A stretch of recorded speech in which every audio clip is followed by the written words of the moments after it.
Welcome, everyone, to our series Religare Music, the fourth installment of Religare Music. I am Stuart Nelson, the Vice President at the Institute for Spirituality and Health. And at the outset, before anything else, I'd like to introduce our ASL interpreter, Alan Farnham, from Nightingale Interpretive Services. Thank you so much, Alan, for being here. At the Institute, our mission is to enhance well-being by exploring the relationship between spirituality and health. I am joined this evening by Carleen Graham, Director of HGOco, Houston Grand Opera's Community and Learning Initiative. Hey, Carleen. Hey, Stuart. I'm so excited to see you again this is episode 4. Can you even believe it? It's episode 4. I am just so excited. If you're joining us for the first time, I wanted to give you a little background on the series. Religare Music is part of a wider series at ISH that explores some of the essential building blocks of cultural and religious traditions. Religare, or to bind fast, or to bind again in Latin, is considered by some scholars to be the root for religion. So Religare Music delves into the rich musical traditions that have inspired and communicated some of the most profound aspects of the human experience across millennia. And through these components, we hope you see connections between these amazing traditions as well as music and its power to bind people together. Today, we're focused on the element of lyrics. Yeah, and it's interesting because, again, if you haven't been with us before, we are looking at each week, we're looking at a different element of music, or the different kinds of things that contribute to making musical art form. And so we began with rhythm, moved on to melody, harmony. Tonight we are at words and lyrics, and our last episode next week will be on silence, because silence is an important part of sound.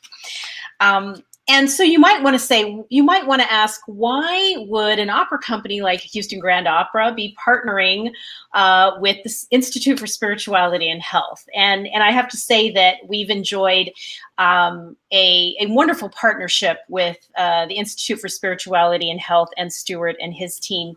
And this all came about because Houston Grand Opera is in the middle of a 6-year initiative called Seeking the Human Spirit. And this is a multidisciplinary initiative that is designed to highlight the universal spiritual themes raised in opera and to expand and deepen everyone's connections to opera and art. And through the components that we are exploring, rhythm, melody, harmony, lyrics, and eventually silence, you may see connections between cultures and spiritual traditions where none were present for you before. So today, to begin, Professor Tony Pinn and Bun B will be sharing some context on lyrics and spirituality. Carleen, I'll see you a little later in the program.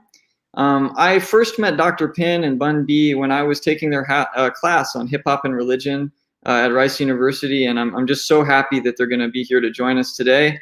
Welcome, Dr. Pinn, and there he is. Welcome, Bun B. Thanks for being here. Thank you so much for the invitation. It's quite a nice opportunity to continue the conversation we had in that classroom on campus. Yeah, maybe 12 years ago now. No need to tell. No need to tell. My gray hairs tell enough about my age. Don't help to it. Well, I'll leave it to y'all, but I'll look forward to connecting with you a little bit later in the program.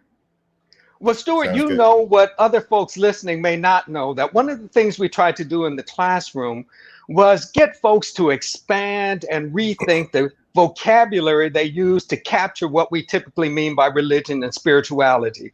And so in light of that, it's safe to say that one might consider spirituality the effort to name the unnameable. That is to say, it's the effort on the part of individuals to wrestle with the deep entanglements that shape and define life.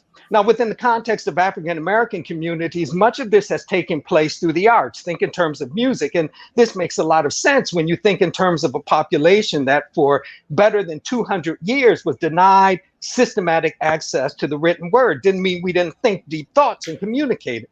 We did this through music. And one of these forms of musical expression that does this so well is hip hop. It provides a way of wrestling with these issues. And here's where a lot of folks get caught, that it forces us to rethink what we understand as proper theological language for these deep issues. And it does it in a way that often introduces and signifies terminology that troubles us.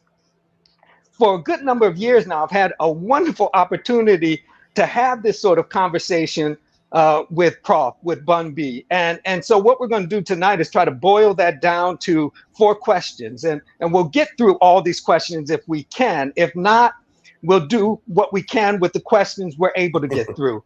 So Prof, first, yes, hip hop wasn't always defined by lyrics as the dominant element. This develops over time. And I'm curious, why do you think the lyrical content of hip hop begins to loom so large? And what is it that the lyrics provide that the music, the dance, the aesthetic could not? Well, first of all, I'm so happy to be here with you, Doc. It's always a pleasure having these conversations with you, particularly about the class.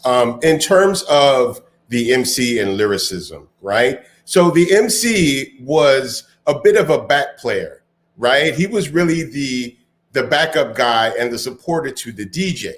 Right. So the DJ in hip hop controlled the music, controlled the party, and the MC initially was just a supporter of the DJ. So the DJ would play the music and the MC was really more about, hey, if you guys are having a good time, put your hands up. If you like the music, hey, where y'all from? Where you from? Trying to keep people engaged in the moment. Right. At some point, the MC realizes that the man with the microphone is in position to control more. And so these shout outs went from just being very random to being pre-written sometimes, right? They evolved into lyrical compliments to the music. And instead of being a side player or a backup singer, so to speak, to the DJ, the MC becomes the communication point of what the music and the party and the vibe in the room is supposed to represent. As the MC gets better and better in tune with the audience that they're speaking to, and the platforms that are afforded to them to speak to the audience start to grow, so does the wordplay, right? The presentation and the messages starts to change from the MC. And so what we start off with as just very random thoughts come to more deep thoughts, right? And to talk to people about the conditions in which everyone in these spaces tend to share, right? So if we're all from the Bronx and we're at a party in the Bronx, if I'm going to get on the mic and rap about stuff, I'm going to rap about what we see in the Bronx, right? Broken glass everywhere, you know what I'm saying? That type of thing. And so the MC starts to realize the power of the pulpit is what happens, right? And so from that point on, the MC realizes, hey, this could be as superficial as I want it to be, or it could be as poignant as I want it to be. Certain people have certain interests. Certain people have better sensitivities towards manipulation of the English language than others and are more adept to incorporating a high level of lyricism into their music. Some tend to stay within the parameters of the party crowd and not stir any feathers or step on any toes. That is fantastic. And you raise a point that I'd like to stick with for a moment. It seems to me you are absolutely right. There are ways in which the lyrics, the MC within hip hop culture plays a very similar role to the preacher within the church, for example, that they provide in a way that is creative and imaginative opportunities to engage and interrogate deep religious and spiritual questions and truths. Now, you know, I was a UGK fan long before I got to Houston, and you know 2 of my jams, right? Yes. And I mention these because I think there are ways in which they unexpectedly probe deep religious and spiritual questions and yearnings and truth. One day and game belonged to me. But I'm wondering, just kind of thinking about hip hop more broadly, thinking about the lyrics more broadly, are there other examples you'd highlight for folks that kind of tap into the lyrics' relationship to these kinds of spiritual questions? Yes, absolutely. There are plenty of examples, right? And we can start at things that are very surface level, right? Pray by MC Hammer, right? Very implicit in its message, right? Not complicated by deep levels of lyricism or deep thought, right? Just the basic connotation and notes and practices of those who are believers in Christianity, right? We believe in God, and we believe in Jesus Christ as our Savior. Whether it's good or whether it's bad, we're going to always give praise. And that's why we pray. That's why we pray every day, right? These are basic tenets in Christianity, right? Not very deep thoughts, right? And then you get to people like a Kanye West in terms of a Jesus Walks, right? Where the conversation and the balance is a little bit more shaky, right? There are different choices that we're making in the midst of life that kind of complicate us following this very strict path in Christianity, right? So even though I do believe in the idea of Jesus Christ as my Savior and as God as the creator and maker of all things, my walk is a little bit, I'm not necessarily on the right path right now. It kind of teeters back and forth, right? Now, I do want to go to heaven. I do want to give all the praise, but I am fighting against flesh and I am dealing with temptation, right? These different things that those in the physical world deal with in the course of trying to find their way to the spiritual world, heaven, so to speak, right? And then, once we get into people like Chance the Rapper, who can do both, right? Talk about the complication in the relationship, but still be very steadfast in his belief system and his faith, right? And so he can not only celebrate his faith, but then also acknowledge the complications that arise in being a human being, right? So, we have many, many examples, right? But I think today, because there's a certain songs that you tend to like, Doc, we'll stay in the HGOco library for those two. I appreciate you. No problem.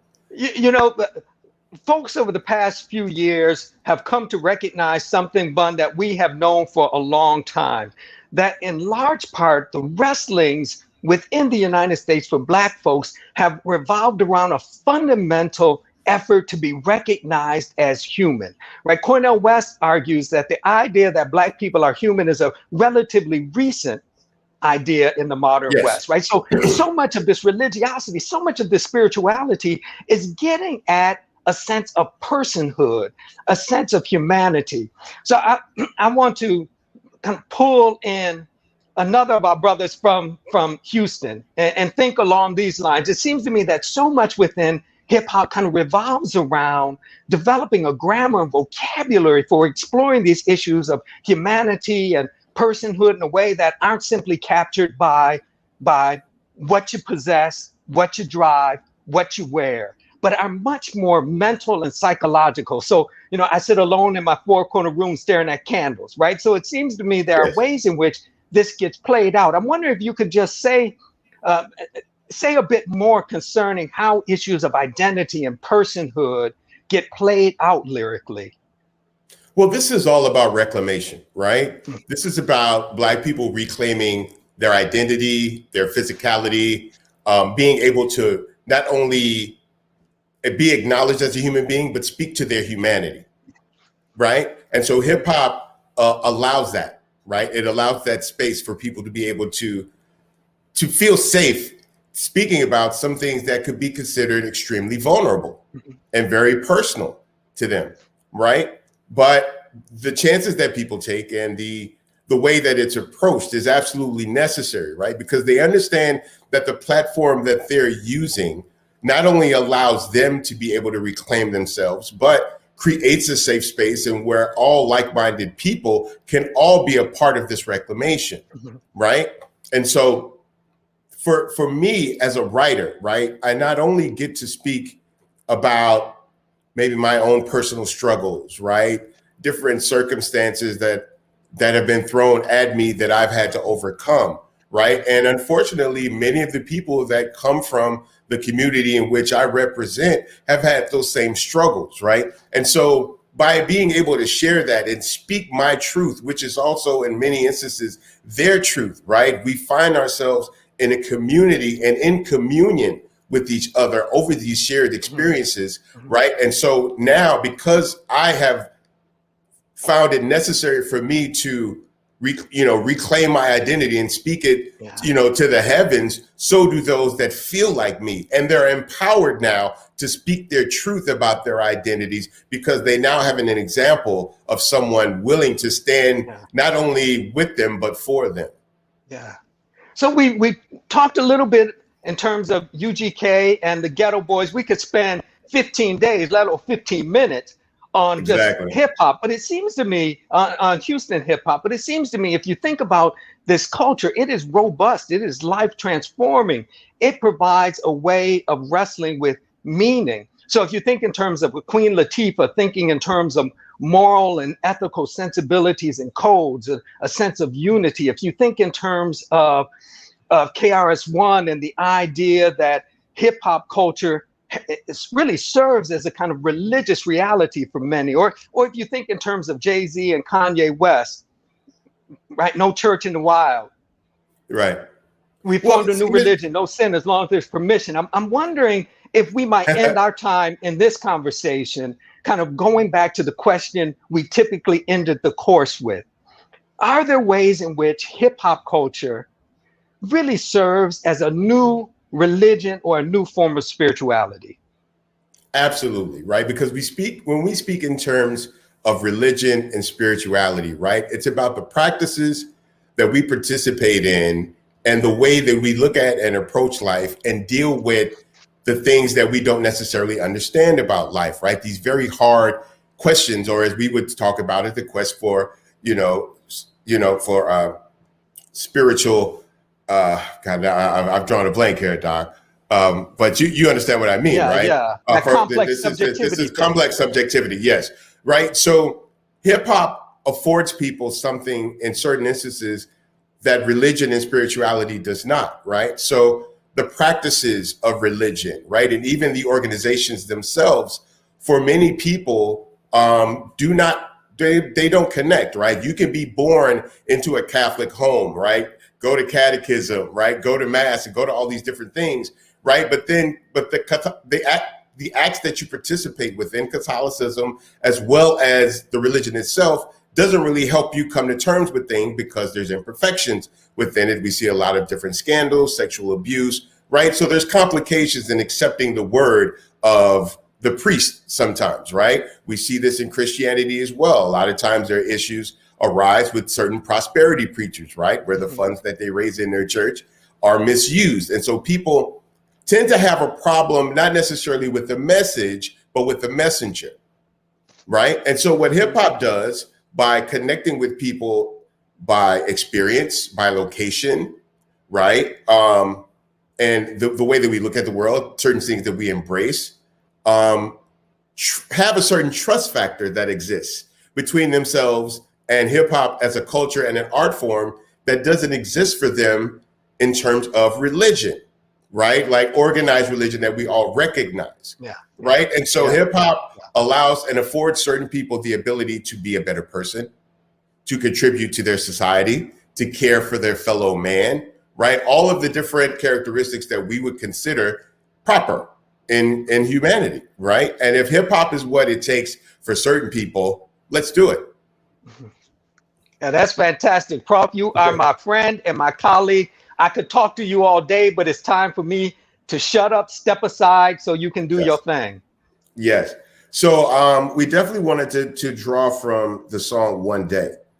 And when we do these lyrics, I made a conscious decision to do them a cappella and spoken as opposed to with the music. One, because we're concentrating on lyrics, right? We're not concentrating on songs. We're concentrating on lyrics. But then I also wanted people to really understand every word that's spoken. I didn't want people to get caught up in the groove or anything like that. So I wanted to give the words as much poignancy as possible. So what I'm going to do now, I'm going to recite from The artist known as 3-2, Christopher Berrier, rest in peace. He passed away recently. A good friend of mine. And actually, this song, One Day, was his original idea. We were able to join him on it. And the verse goes as such. And I want to keep in mind that some of this language that I'm about to use may be considered offensive by some. So if you're not used to coarse language, typically associated with some of the rougher hip hop music out there, I just want to give everyone a chance, an opportunity to either mute or step away for a second. If there are children in a room, they might not want to be in a room for this. So this is 3-2's verse from the song One Day by UGK.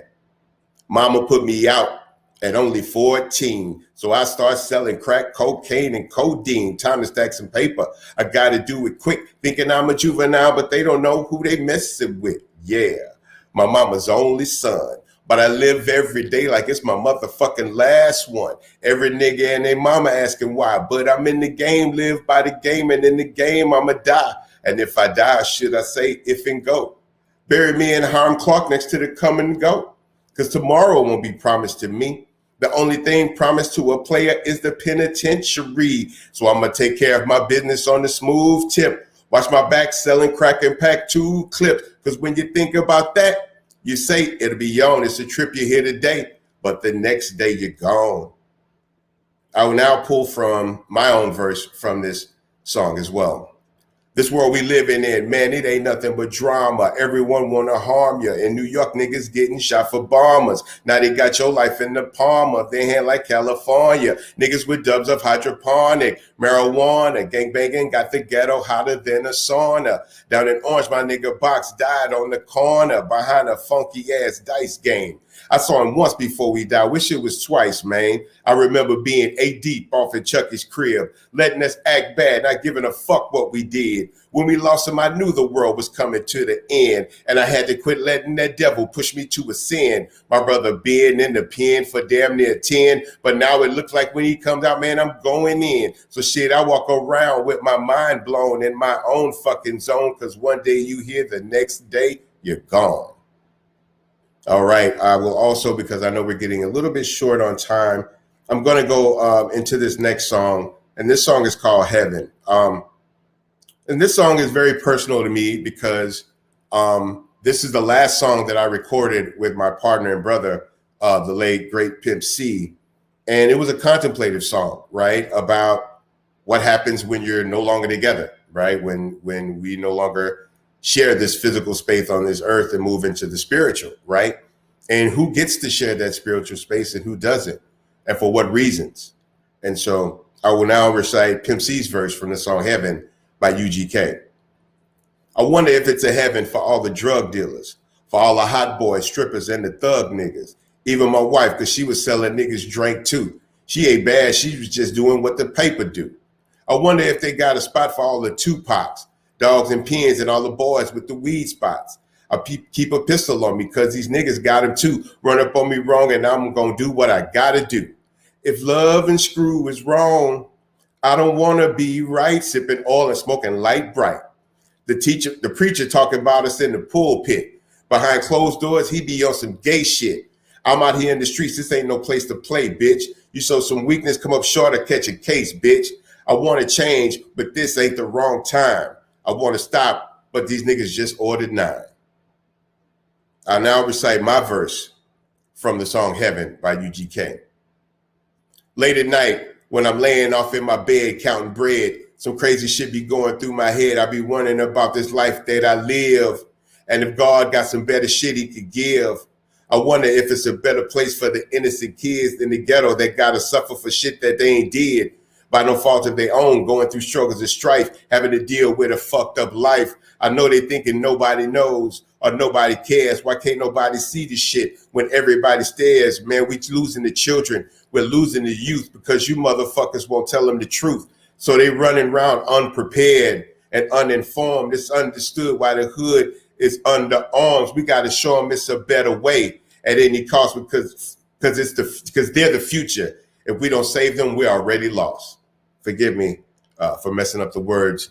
And these are 2 songs from my own personal moments of reflection and contemplating choices that I made, as well as choices that people that I know that listen to me and follow me contemplate at night as well. And it's often not things that are talked about in mixed company. It's usually something that people deal with on their own. And so I wanted to let people know that they weren't alone in their thoughts about, reflecting on what happens after this life, what the future holds for them, and just try to make sense of it all. These are very complicated questions that people have to ask themselves, and not everyone has levels of clarity that will inform them of what it is they're really pondering. And so knowing that I have a platform and knowing that I struggle with these issues as well, I let my platform, be a service to people who contemplate what I contemplate, and to know that they're not alone in the struggle to make sense of it all. Thanks, Bun. That was fantastic. We hope this provided some food for thought, gave you things that you'll wrestle with for days to come. Appreciate the opportunity to be with you this evening. Great. Yes, Lord, thank you so much, man. This is amazing to be a part of it. I'm, so happy to see what you've grown into and progressed into. And, now we stand before you, having stood, as a student and you the teacher. So I love it.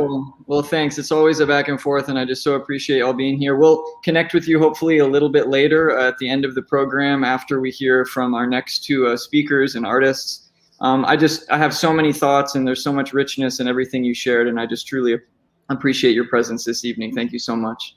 Thank you. Thank you. So our next guest this evening, who I'm just particularly pleased to invite and welcome, is Cantor Rollin Simmons. Cantor Simmons, welcome. Hello, there you are. Hello, so good to be here. Thanks for being here. Thank you for being here.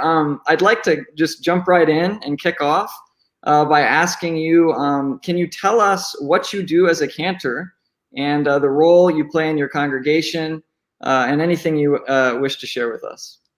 Sure. Well, first of all, thank you for asking me to be part of this panel. I'm already just so inspired by Bun B and Tony Pinn. So thank you.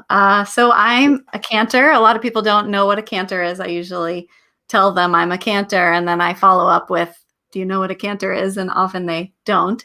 So a cantor is a member of Jewish clergy, with a focus on the musical life of the congregation.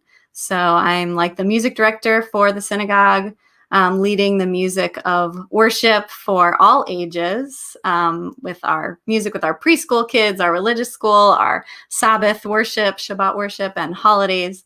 I work very closely with my clergy team, the rabbis at the temple. I also officiate life cycle events like weddings and funerals and baby namings. I spend a lot of time helping to run our bar and bat mitzvah program, training students to chant from our Torah and lead prayers. And I also mentor conversion students. And I produce and perform in concerts. And I'm also a pastoral presence. So I'm pretty busy. I do a lot of different things, which is one reason I love my job, because I'm always doing different things. Yeah, that's so many hats, and it must bring you new things every day. It sounds so enriching. Well, I know you have some great prepared remarks and maybe even some slides for us this evening. So I'm going to turn it over to you and just be tuning in, and I'll catch you in a little bit. Sounds good. All right. So I want to talk about the importance of words within Judaism. And I want to start by going back to 2,000 years ago to the temple in Jerusalem, when the form of public worship was animal sacrifice.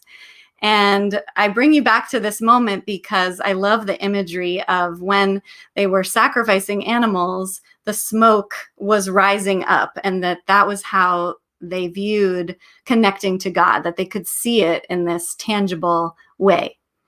And when the temple was destroyed, there was a shift because they had to reimagine what public worship was going to be. And so as it moved to houses of study and houses of worship, there was a shift from the smoke of the barbecue to the words, and just imagining our words rising up as our connector to God. And so over time, our prayer language developed. And so just to begin with, words are from the very start so important. So from our Torah, the 5 books of Moses, we begin with Genesis and the story of creation. And God creates the world with words. God says, "Let there be light," and there was light. And so this power of words to create. And in the Bible, we hear a number of examples of prayer from different characters in the Bible. And these were prayers that were really from the heart. They were spontaneous words that poured out in the moment. They weren't, said with any intention of being repeated again. They were very much this moment of prayer and connecting to God. And over time, as our prayer language developed, this prayer from the heart shifts. These words are passed on orally, our prayers become passed down. And then when the printing press is invented and our prayers start to be printed, they become fixed. And so when you come to worship with us at Emmanuel, for example, which I invite you, we stream our services, we use a prayer book, and there's this very specific order to our prayers. So it's a big shift from those prayers of the heart to the prayer book we have now. And our prayer book is made up of prayers of words that are coming from the Bible. They're coming from rabbis and scholars over time and poets. And so they're these fixed words, and there's a very specific order. The word for our prayer book is Siddur, which is actually a word that means order. It's connected to the word for Seder, which you may think of Passover, which is coming in just a few days. And the Passover Seder is an order. We follow these 15 specific steps to tell the story of the Exodus from Egypt. And so similarly, our prayer service is this very set framework, this very set structure. And so these words that vary, that are our prayers for different times of the day, for different times of the week, or different times of the year. And I want to share with you these 2 Hebrew terms. One is keva, which is the fixed words of our prayers. And so when these words started to be printed, they were no longer passed orally, and maybe they were someone's prayer from the heart, but now they're printed in the book and they become this very fixed thing. So that's the keva. That's an important part of our prayer. And then the other part is kavanah, sort of this juxtaposition. And kavanah is the intention we bring to the prayer. The heart that we bring. Some of those prayers we read in the Bible, that those spontaneous prayers of the heart, that was that intention. And so the kavanah that we kind of bring together with the fixed prayers, the keva, that is what makes for Jewish prayer. And you have to have both of those things, or you often have both of those things, I should say. And so let's see. So the other thing I wanted to talk about is our prayer language. So our set prayer language is Hebrew. We do pray in Hebrew and in English. You may have heard the words Baruch Atah Adonai. Those are kind of the standard prayer language, which mean blessed are you, our God, O God. And Hebrew is this kind of strange phenomenon within Judaism. It is a treasure, a link to our past, a link to Jews across the world, because of course we say a lot of the same words. And it also can be a barrier. So I am a Reform Jew, and so I speak from a Reform Jewish perspective. And I'll just say that most Reform Jews are not fluent in Hebrew. And actually, to be fluent in Hebrew, the Hebrew that you might hear on the streets of Israel, for example, is not even the same Hebrew that is our prayer Hebrew, which is a bit more of an archaic vocabulary. And so this this kind of presents a strange situation because on one hand, there's this, I think this Hebrew as a barrier allows us to maybe have a more abstract view of God, maybe on our own personal interpretation. You know, every translation is an interpretation. So you could look at 5 different prayer books of the same prayer in Hebrew and find 5 different translations. And so this can allow for a more personalized connection to God. But sometimes it can also be a hindrance because you may not know what every word in the prayer means. So as a cantor and a composer myself, I spend a lot of time with these words.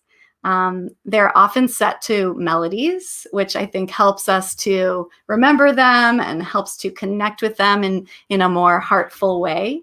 Sometimes certain melodies become traditional.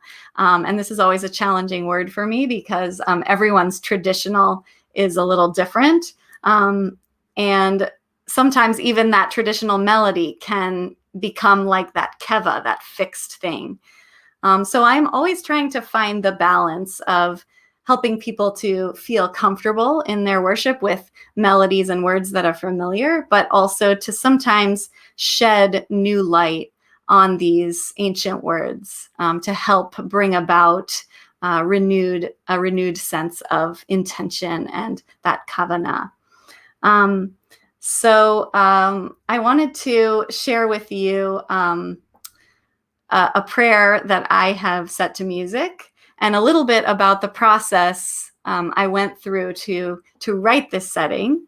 So I took the prayer for the evening, which is called Ma'ariv Aravim. And I thought that would be fitting since we're right at that time right now. And this is a prayer that is part of our Shabbat, our Sabbath worship. But it can also be said any evening, like a Tuesday evening, for example. And it comes right after our call to worship and sort of acknowledges where we are in the day. And so I want you to notice wherever you are, maybe look out the window, what the light is doing at this moment. And I'm going to read the translation from our prayer book of this prayer. So this was where I started in my composition. Blessed are you, Adonai our God, ruler of the universe, who speaks the evening into being, skillfully opens the gates, thoughtfully alters the time and changes the seasons, and arranges the stars in their heavenly courses according to plan. You are creator of day and night, rolling light away from darkness and darkness from light, transforming day into night and distinguishing one from the other. Adonai Tzivaot is your name. Ever-living God, may you reign continually over us into eternity. Blessed are you, Adonai, who brings on evening. So I took these words and I was just trying to meditate on them. So I did some art and just to see what colors came to mind, what words popped out to me. So this is my watercolor interpretation of this prayer, and you can see some of the words I picked out: arranging the stars in the sky, the day fading away, speak the evening into being. There's that God creating with words again. And so just kind of letting these words kind of sit with me. And then I also was reflecting in my journal and just kind of trying to not be judgmental, trying to just play with the words, see what came out, kind of wait for it to fall into place. And that was hard for me. But this was the first time I really let it sit and let the words kind of find their way. And so I won't read my whole journal entry, but just a little taste of kind of the way my mind was working.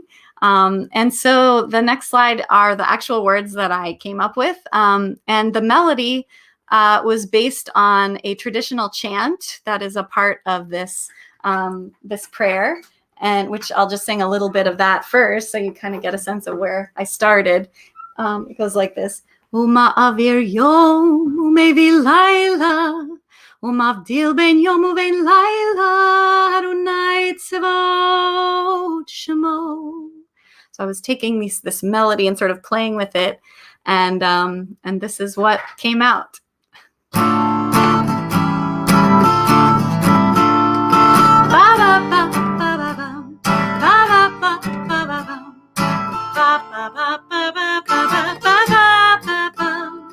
The light is fading, the night is waiting for you and me. Let's rearrange the stars. The mystery lies in the color of the skies when the words are on your lips that speak the evening into being. Ba-ba-ba-ba-ba-bum, ba-ba-ba-ba-ba-bum, ba-ba-ba-ba-ba-ba-ba-ba-bum.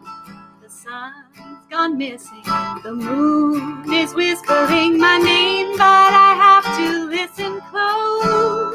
The arc of its ascension commands my full attention. The sky provides a backdrop of purples and blues. Ba-ba-ba-ba-ba-bum, ba-ba-ba-ba-ba-bum, ba-ba-ba-ba-ba-ba-ba-ba-bum. The light is fading, the night is waiting for you and me. Let's rearrange the stars. Baruch atah Adonai Amari Varavi.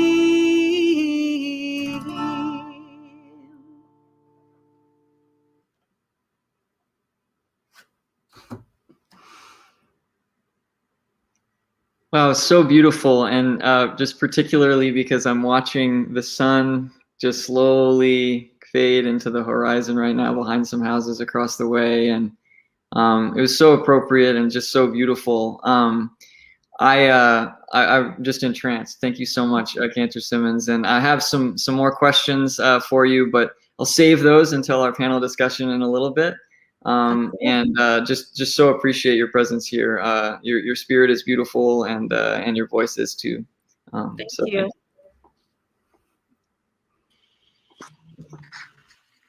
Wasn't that just beautiful? So stunning. Really. Oh, just, and the creative process too. That was just a lovely way of sharing with us her creative process, which is so personal, and so I'm just so grateful for to that see insight. The art and everything was really great.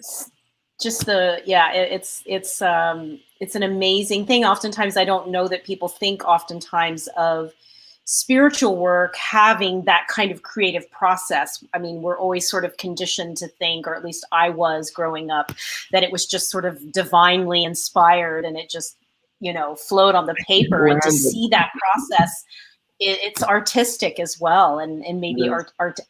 Obviously, art is divine. So it was really lovely. So, and speaking of divine, I am thrilled to welcome someone who has made my time here in Houston more rich and lovely and inspired.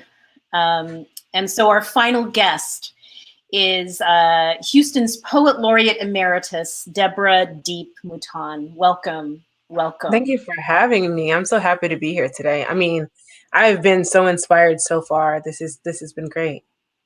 It's just really these episodes have been just, we knew it was going to be really interesting, but I just am always taken back by how inspired everyone is and just how deep and rich the stories are. And so it's very, it's a little overwhelming, to be honest. Deborah, I want to, if we could start by, I'd love to invite you to share one of your original poems with us to start off with. Would you tell us a little bit about it, but then we'll debrief afterwards? Yeah, so the poem I'm going to share with you was actually part of a commission by the Society for the Performing Arts, and it's called Hold the Light. And it's funny, this phrase, hold the light, just kept resonating in me and kind of pushed out of me this poem. And I later found out that it's like a whole Quaker phrase that means to like hold you closer to God. And I thought it was so interesting that this thing that was like resonating and moving in me this entire time was a calling to be closer to God within the work, and especially within the last year of us kind of struggling through a pandemic. So this is the poem. When the darkness sets in and all the world becomes a quiet stage, when the streets hollow out, no horn or howl of bodies undulating through them, when the abyss of evening seems to have swallowed us whole and this year has twilight zone hazed over all our best made plans, there is still a glimmer, one that whispers all is not lost, that takes us by the hand and says, look, on the horizon, there it is shining still. When all seems devoured by shadow, you and I, we hold the light. That flicker in the void, the one that trades devastation for daybreak, that counts the hospital's hands as sanctuary, that remembers a full classroom without the fear, that counts every disturbance in the gulf and wishes for a pinhole between the storms, the essential gleam that rises early for its shift and stumbles home late, hoping all it brought with it was its own luminescence. We hear the whisper of an invisible enemy's name, have known its hopelessness too, how it wants to dim our light, but this sunburn burst in us is never gone. We hold the power to come back strong, to light a canvas or a street corner or a takeout sign, to show how selflessness shines, how compassion radiates, how resilience still sits illuminating our chest when the darkness seems triumphant. When this year has pulled at all our wires, we get to remind the world that we gleam ever connected. We have enough power to scatter the abyss, to say, if I be my city's keeper behind the mask, let me be a lamp, let there be hope, let there be a brilliant sun waiting on a new year horizon. Let us be the hand pressed to the glass, the heat rising through 6 feet of safety that reminds us that we are not an island, just a lost beam. And oh, how we will return, the way the moon cuts the night and gives us room to dance again. There are still streets to fill, still stages waiting on a world to reawaken if we remember that we hold the light. Thank you. Yeah. So when you finish reading one of your own creations, where does that put you? And how, as someone who really utilizes text and words in such a elevated way, where does that put you personally? You know, I think where for me there's more of that resonance is in the creation of it. I think in my creative process, I feel very much like a vessel. You know, I feel like I often look back at the words that I create and don't recognize them. You know, like I really do feel like there's something moving in me that's bigger than me. And so to recite words, to perform words, there is this almost feeling of like, not in a scary way, but being possessed, right? Like by another spirit that fully takes over my body and that is almost pushing the words out. And I find, you know, chills going on my arms at moments. And I really do feel very, like, you know, a lot less alone. And so I think, you know, talking about like how my understanding of God and my practice of craft work together is the only way it works for me, right? Like is in this very inspired and moved space where I'm beyond myself. No, and it does, you know, and I was trying to, as I listened to you, and of course I need to mention too that Deborah and I this is not our first meeting, and lucky me, and we met Deborah because Deborah is the librettist for our most recent opera, HGOco's most recent opera called Marion's Song, composed by Damian Sneed, and it tells the story of Marian Anderson, the legendary Black classical artist who, you know, broke barriers in her time. And it's a story that we didn't want to die. We wanted to bring this story to a new generation, and we'll talk a little bit about that in a minute. But I found that, and so through listening through that whole process of creating that opera, which was a joy, and especially coming out of the first libretto workshop. So in opera, we call text libretto, and libretti in Italian. And so, it was your first real libretto, opera libretto. And can you talk just a little bit about, because to me that whole piece is tied to spirituality, and it's this, you know, this woman who is not going to let anyone or anything get her down. And can you just talk a little bit about how you began to craft this piece to tell a story that really brings you to a spiritual place in I mean, her I life? think, I'm sorry, I didn't mean to interrupt you. Yeah, No. I think that, you know, there was no way to separate Marian Anderson from her spiritual foundations. It just wasn't, right? From like one of our opening scenes that takes us back to church, right, where she's learning how to sing. There's so much of her craft that's tied into who she is and how she connects with God. And so there really was, you know, when Damien and I sat down to put everything together, this understanding that we wanted to highlight and elevate spirituals and that part of her craft as much as maybe some of the opera pieces that she had become so famous for. We wanted to make sure we didn't lose the cultural ties in spirituality and in her spirituals. And the resonance of her, you know, as a Black woman in a space of opera, being able to pull her culture through these spirituals to this new space. And so you know, as we sat down, that's kind of what was on my mind. It was, how do I tell this story where, you know, you can't stop singing the song by the end of it, as much for the music as it is for the lyrics, right? That there's some refrain that resonates in you that you can't let go of, that you find yourself stumbling into the words again, you know. It's funny how many of the cast members will text me like lines from the Laureate, you know, just because they'll be thinking of a word will pop up and it'll come back to them. And I think that's, you know, that's what we wanted. We wanted there to be a moment where, you know, Nevaeh, the character who we created, who kind of is recasting Marian Anderson's life and fighting for her church and coming back to try to save it from being demolished. She has an urgency in her, much like Marian Anderson did, right? Where Marian Anderson's urgency was to have her voice be heard and to have her God be glorified, right? Like all those things. Nevaeh wants those same things. She wants sacred space. She wants the holiness of what it is to own and have your own, and to know that your culture is not going to put that in jeopardy. And so I think, you know, very much in the African American and in the Black American experience, it has been so rooted in spirituality that I don't think that there's ways to talk about our culture without also talking about the ways that we resonate with God. Well, and I, you know, that is something that's so interesting. And then you take these two main characters in the opera, Nevaeh, the contemporary, right, and Marian, the historical, and you weave their stories together. And you talk a little bit about, because this is an opera that has interwoven, that where spoken word is an integral foundation to this opera. Yeah. I think that had to be, I mean, for me, that had to be, right? You know, knowing my background and being, you know, a slam, you know, a person who performs in slam and a performance poet and someone who traveled and performs on my own, I didn't want to lose that in coming to this new space of opera.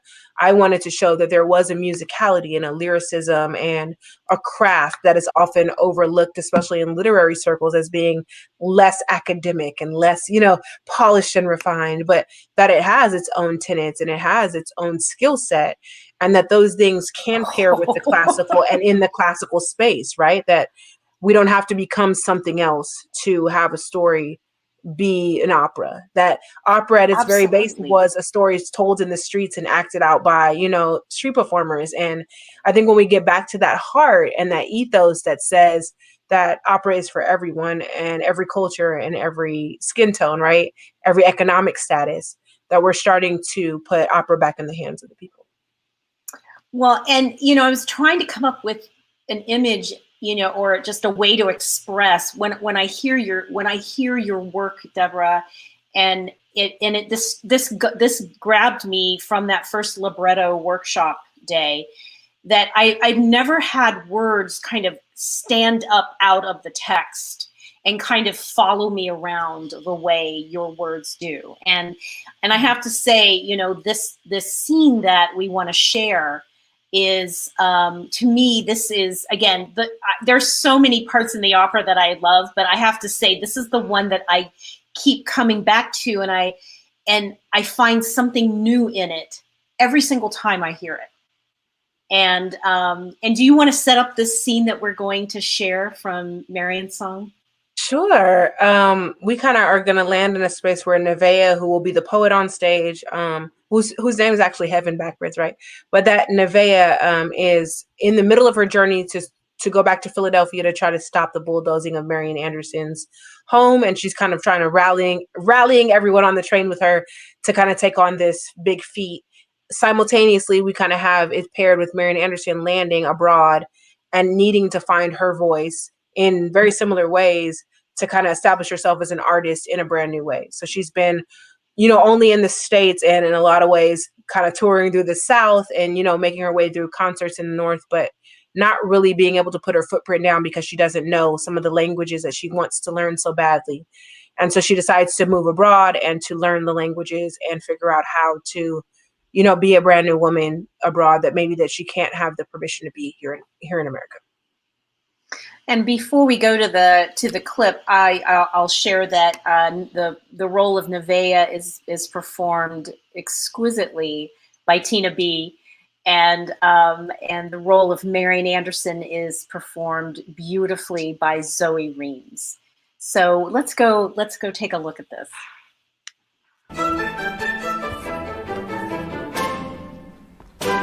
Move! The space isn't big enough for you, me, and all my dreams. Move out of your pond, Marian. Oh, roaring fire is calling. My soul is igniting. My next journey's here. Union Baptist so close. The hair on my arms. Hallelujah. Purpose, a glow swelling in my chest. Our future a branch away. I just need to. Excuse me, can you give directions? I know this is the right way. Feel the passion deeper now. Not quite ready for campground. So much life pulling me. My ancestors calling. Sometimes quiet is too gentle. Sometimes a flame must be started. Today, give me the matches. Let me kindling my own body. Don't hide me under a bushel, this light of mine. My accent isn't perfect, but my voice is running fine. Sometimes the flame must be started. Excuse me-moi, hear me. I won't let you take this from us. I know you do. You can't deny this wildfire from the spark that I'm due. Feel the passion deeper now. Feel the passion deeper now. Like my ancestors calling. My ancestors calling. Sometimes quiet is too gentle. Sometimes quiet is too gentle. Today, give me the matches. Let me kindling my own body. I won't let you take this. I won't let you take this from us. Move out of my way, watch language turn to ash. I am unresting a new tongue, no fear of being Icarus. When you are the noonday sun, sure the tremble moves my heart, a fear and expectation, but nothing lost, nothing gained, time to bet on jubilation. You won't put me out. Move this progression. Move keys, maestro. That's a clip from the new filmed version that we captured last month. So this is like the sneaky peek of it. So Andy, thanks for making that happen backstage. Yeah, we're all typing in the chat, the private chat here, all of the lines that are jumping out at us. And it's, let me kindling my own body. I remember these are the things that jumped out at me. And it took me over a year to kind of digest all of this and how it comes back. sometimes quiet is too gentle.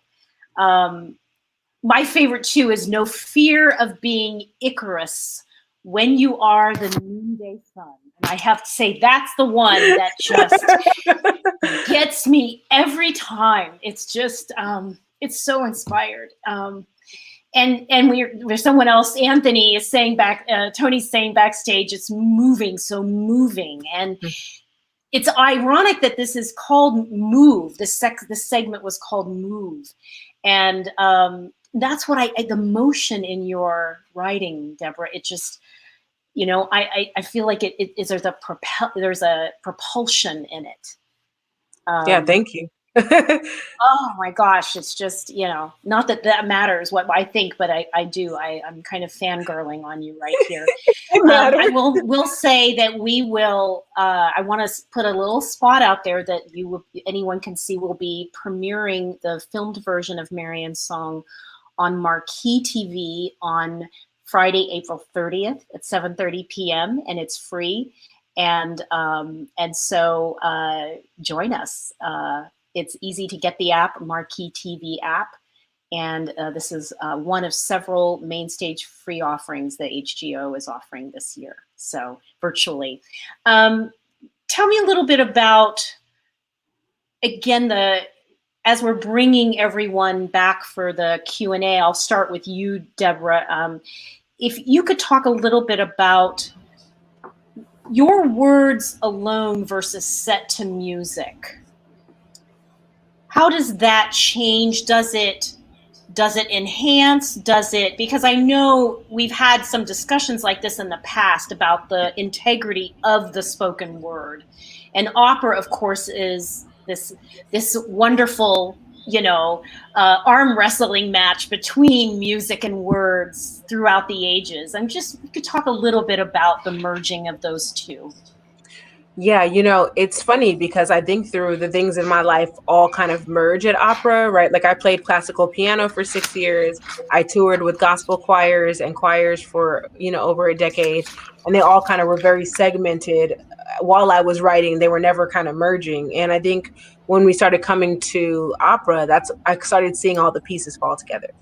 And I think the rhythms and the melodies in my own head that probably never come out because I don't let them, they are ones that we were able to kind of tap into in the language. And so it almost is like the difference between seeing a piece of art by itself and then seeing it in a suite of artwork, right? Like by itself, yes, it is this thing that works really well and that may be engaging, but when it's paired next to everything that it was meant to be surrounded by, it lives in a way that I don't think it could have lived before. And I think, you know, I definitely, if you had asked me 5 years ago if writing operas was where my life was headed, I would have told you, I would have probably laughed at you.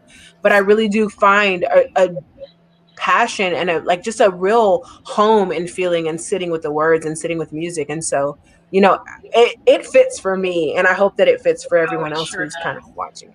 I have to say, I'm not...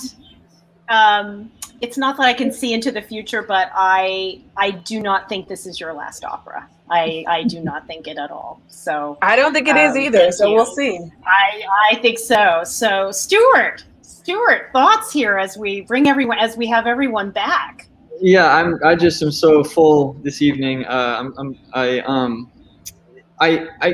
My mind is going back to something that Dr. Pinn started us off with this evening, which is this definition of spirituality that he posed, which was the naming of the unnameable, which I thought was so full of potential. And it struck me as I was listening to everyone that everyone was kind of getting at that, naming the unnameable. And it also occurred to me that in different ways, Bun and Cantor Simmons and Deborah, and probably even through scholarship, you too, Dr. Pinn, to name the unnameable, sometimes we have to mix and match.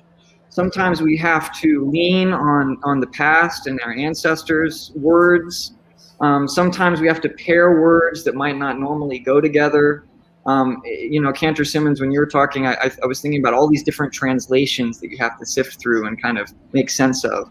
But I was thinking of you know, remixing. You use a lot of funk in your music and kind of repurposing funk and soul and even sometimes having samples that are infused through the music. And D.E.E.P, I was thinking of ways in which you take words and you repurpose them and sort of delight us that way. So I'm wondering if this way of approaching the unnameable, this kind of mixing and matching, speaks to an evolving human spirit over time, an evolving way of approaching the unnameable. I was wondering if you could kind of reflect on that mixing and matching in whatever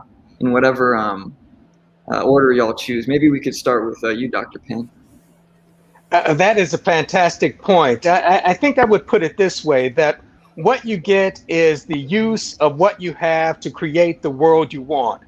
And it seems to me that all of these are kind of lodged within the context of a troubled and troubling world. But what these lyrics, what this way of naming and speaking suggests is what is so easy for us to forget, the persistence of possibility. And so what you name in terms of spirit, or what some might call hope, I would see as kind of undergirding this lyrical engagement with the world and naming it as a kind of persistence of possibility.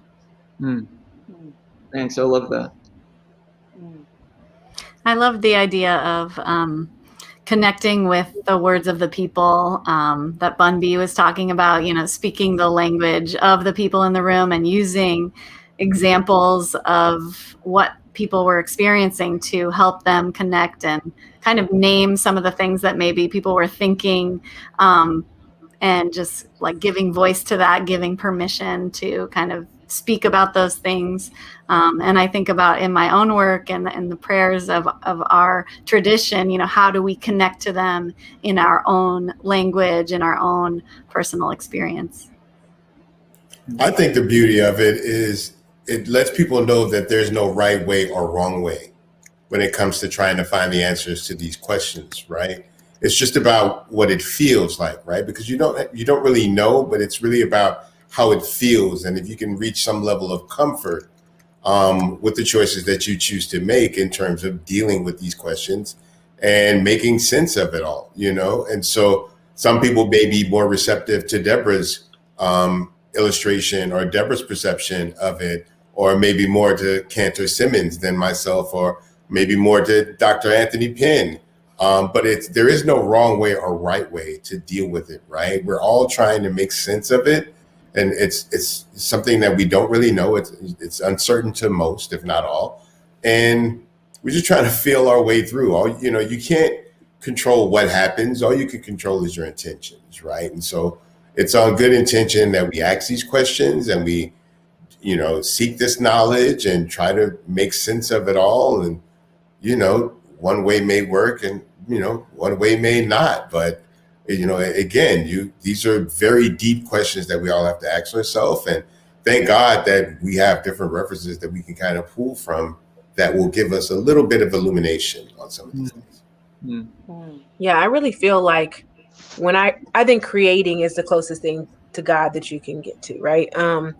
I'm a Christian, so I'll go from that perspective. I think, if you look at Christianity, everyone says like the first thing God did was speak light, but the first thing God did was create, right?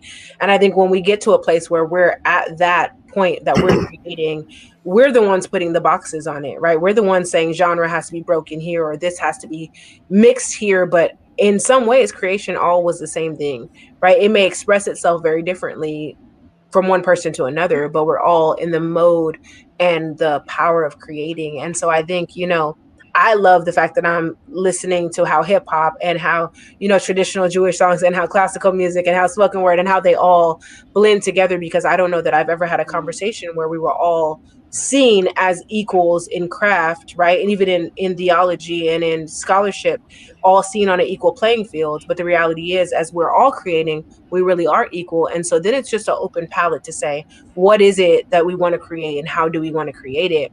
And I think when we start to take those limits off of ourselves of what something has to be or has to be called, we start to become even more inventive and even more closer to them. I love that perspective, Deborah, and I think that it gets at another question that I have, if you'll indulge me, which is when you started your remarks by saying talking about creation, this creative act, and when I think about creation, I think of sort of sometimes in some way translating the immaterial to the material. That for me links also to the body and embodiment and creation and kind of the physical world. And that physicality of being, it appeared in different ways in each of your remarks and your words. And I'm wondering if you could just reflect for a moment on sort of that relationship between the body and the word and maybe the vibration in the word, or the kind of the ephemeral and the physical, and how you navigate that tension in creation. Well, I know for me as an artist, my rhymes are not just my thoughts, but they're also an instrument in the song, right? My voice is an instrument in the song. And so when I write, I want to write words that are impactful, but I also don't want to disturb the groove, so to speak, right? So I'm trying to find ways in where I can get my message across in the song without getting in the way of the music that's created to help me. A lot of times you can be so intent on getting your message across that you can step on the toes of the musicians sometimes. That could be a great opportunity to blend both, but you're so absorbed with presenting yourself that you're not finding moments of unity and communion in that moment.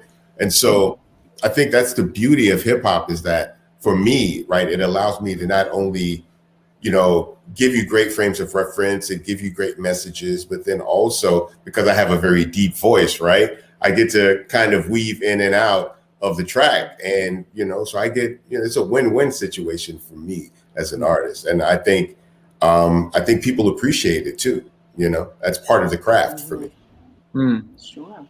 Sure. It made me think about a lot of Jewish prayer sort of calls us to notice, whether it's the time of day or how our bodies are working in the morning, just even the act of waking up and sort of becoming aware of that, you're not in that sleep anymore, just that first awareness that there's a prayer for that, and just kind of helping us to stop and notice who we are, where we are, to be grateful for that, to just notice what's around us as well. Yeah, growing up, my mom used to say that she thought I had 5 lungs, right? Because when I spit, I hold a lot of air, right? And I have a tendency to go on long binges of words, right? And I think that, there is something in the writing that I want as a performer to take my own breath away. You know what I mean? I want to give all of my breath to something. And I think that that's how the words for me live in my body, right? They take everything from me. I'm exhausted when I'm done performing. And, my dad is a pastor. And I remember thinking through, when I was younger, and after he would preach, he would come home and go to sleep. And his body would be exhausted, right? Just off of an hour's worth of talking. And I think it's because he moved beyond just talking, but that there was something else moving out of his body, and he was given all of his breath. And so I hope to just be able to do the same thing. That's a beautiful way of describing that. I'm seeing that connection between spiritus, the root for spirit, and breath, of course. And you brought it so full circle and home. And I'm wondering, maybe as our final comment, Dr. Pinn, as you may be a musician, I don't know, I've never heard any of your tracks, but maybe as the kind of the non-musician here, just kind of reflections, maybe some closing thoughts on your observations about hearing these 3 really gifted artists this evening.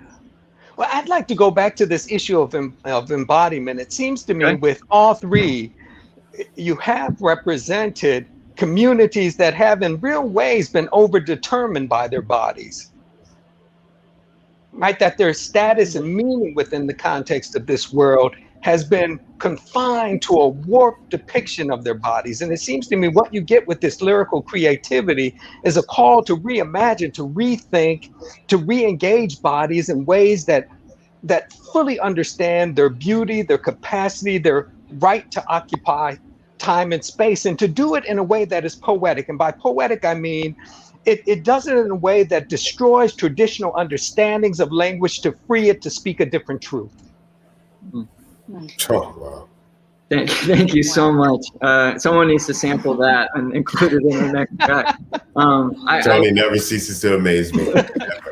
I so appreciate everyone. And Carlene, maybe I'll turn it to you to say some final thoughts before we close out the evening. Thank you all from ISH and from myself. Thank you. Yes, absolutely. Thanks to all of our guests tonight. We're so grateful, and it always feels the time is so rich and it goes by so quickly. That's what we're hoping. We're hoping that people will be intrigued and made more curious, and to seek out all of your work and to be as inspired by it as we are tonight. So thank you all so much. And so to round us out tonight, Stuart, we've got one episode left. Yes. So next week you can join us on the 30th, 1 week from tonight, at 6 p.m. for our 5th and final episode, which is Silence. We're really excited, and to drum up support for that, we hope that you'll like and share this video and the playlist and the other episodes that have been part of the series. Great. And for more information about other programming that both the Spirituality Institute for Spirituality and Health at Texas Medical Center and HGOco at Houston Grand Opera offer, please visit our respective websites at spiritualityandhealth.org and HGOco.org. Thanks again and to the thank viewers. you all. Yep. Thank you, everyone. Have a great evening. See you next week. Bye.